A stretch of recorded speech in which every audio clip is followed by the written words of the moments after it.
the first step in living a life of love, of success, of peace. So last week we talked about the voices. I talked about the voices in our head, right? The unruly committee, the rowdy, the rowdy, angry crowd. Those voices in our head that raise havoc within us. I challenged you to pay attention to those voices, because if we don't pay attention to them, they're going to be running their agenda.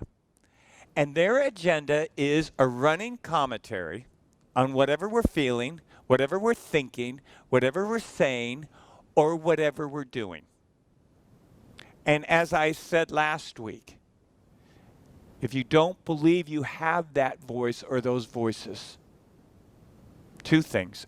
The voice that told you you don't have that voice is the voice. The second thing is stop and listen. For some people, it's like one critical voice, and for some people, it's like that unruly committee. And if we kind of explored it a little bit psychologically, we would find that those voices in our heads really had their origins when we were young, and they were maybe the critical parent or the critical teacher or the critical God. And what we did over time is we incorporated those voices. So like I say, maybe it was a multitude of voices we incorporated of teachers and parents and relatives, or maybe we just made them all into one voice. But that's kind of the psychological understanding. Two things about these voices, or this voice though, that have in common in everyone. It's consistent and it's internal.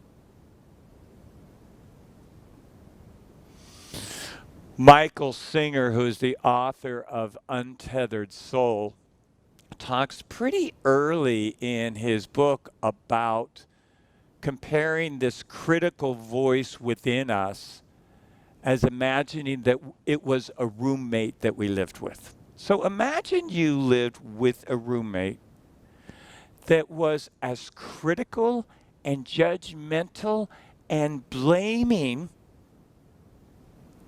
of you as this inner voice is. You know what we'd say to that roommate? We'd say either we're leaving or you're leaving.